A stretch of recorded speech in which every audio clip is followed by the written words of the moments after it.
Hello friends, आज हम आपके लिए बहुत ही शानदार वीडियो लेकर के आए हैं जिसमें हम आपको बताएंगे शिव महापुराण का महत्व क्या है। और शिव महापुराण की कथा सुनने से टीवी पर, फ़ोन पर या फिर पंडाल में बैठकर सुनने से समस्त मनोकामनाओं की पूर्ति अतिशीघ्र कैसे हो जाती है। आज हम आपको इसमें सब कुछ डिटेल में बताने वाले हैं। शिव महापुराण के अनुसार आपको यह सब बताएंगे। धर्म, अर्थ, काम और मोक्ष रूपी चारों पुरुषार्थों को देने वाला है। शिव महापुराण का प्रवचन स्वयं भगवान शिव ने ही किया है। महर्षि वेद व्यास ने सनत कुमार मुनि के कहने पर इस पुराण को लिखा है। मूल शिव महापुराण की श्लोक संख्या 1,00,000 है, परंतु व्यास जी ने इसे 24,000 श्लोकों में संक्षिप्त कर दिया है। यह पुराण समस्त पुराणों के माथे का तिलक माना गया है। यानी कि जो शिव महापुराण की कथा है वो समस्त पुराणों के माथे का तिलक माना गया है। इसमें वेदांत, विज्ञान में निष्काम धर्म का उल्लेख है। साथ ही इस ग्रंथ में श्रेष्ठ मंत्र समूहों का संकलन भी है। जो बड़े आदर से इसे पढ़ता है, सुनता है, वह भगवान शिव का प्रिय होकर परम गति को प्राप्त करता है। शिव का अर्थ है कल्याण। शिव के महत्व से ओतप्रोत से यह पुराण शिव महापुराण के नाम से प्रसिद्ध है। भगवान शिव पापों का नाश करने वाले देव हैं तथा बड़े सरल स्वभाव के हैं। इनका एक नाम भोला भी है। अपने नाम के अनुसार ही बड़े भोले भाले एवं शीघ्र ही प्रसन्न होकर भक्तों को मनोवांछित फल देने वाले भगवान हैं। 18 पुराणों में कहीं शिव पुराण तो कहीं वायु पुराण का वर्णन आता है।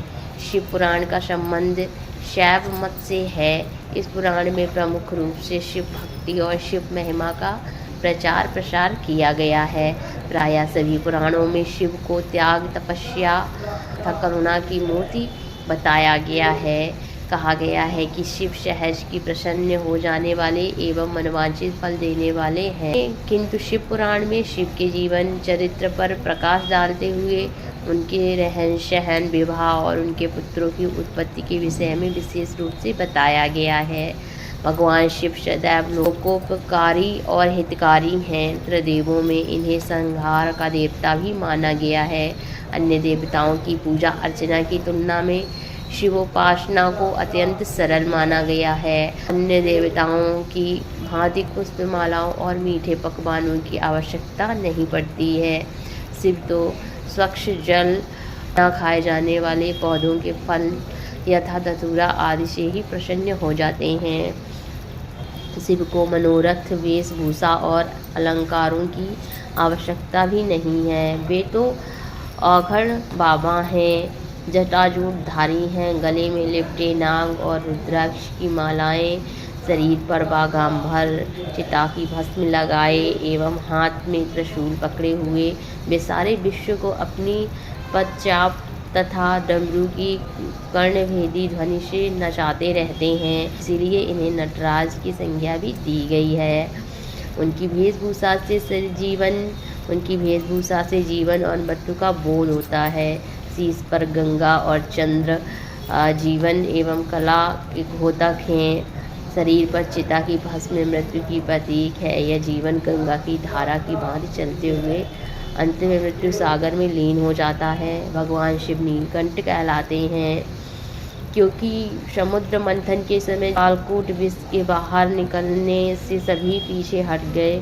उसे ग्रहण करने के लिए कोई तैयार नहीं हुआ। शिव ने ही उस महाविनाशक विष को अपने कंठ में धारण कर लिया। तभी से शिव नीलकंठ कहलाए, क्योंकि विष के प्रभाव से उनका कंठ नीला पड़ गया। ऐसे परोपकारी शिव का चरित्र वर्णित करने के लिए ही इस शिव पुराण की रचना की गई है। यह शिव महापुराण पूर्णतया भक्ति ग्रंथ है। इस पुराण में कलयुग के पाप कर्म से ग्रसित व्यक्ति को मुक्ति के लिए शिव भक्ति का मार्ग सुझाया गया है। भगवान शिव की शिव पुराण का महत्व बहुत ज़्यादा है। इसको सुनने से मनुष्य के समस्त पापों का नाश होता है और समस्त मनोकामनाओं की पूर्ति होती है।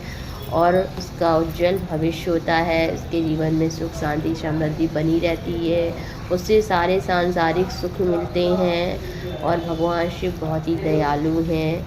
उनकी आप पूजा किसी तरह से करें, कोई नियम नहीं। जितनी तरह से आप भगवान शिव की पूजा करेंगे उतनी तरह से भगवान शिव आप पर प्रसन्न होते हैं और आपको मनवांछित फल देते हैं। श्री शिवाय नमस्तुभ्यम दोस्तों। फिर मिलते हैं दूसरी कथा के साथ, जो भगवान शिव से जुड़ी हुई कथा होगी उनका बखान करती हुई आपको बताएंगे। और आप इसी तरह से भगवान शिव की भक्ति में लीन रहिए और अपने जीवन को धन्य बनाइए। फिर मिलते हैं दूसरे वीडियो के साथ।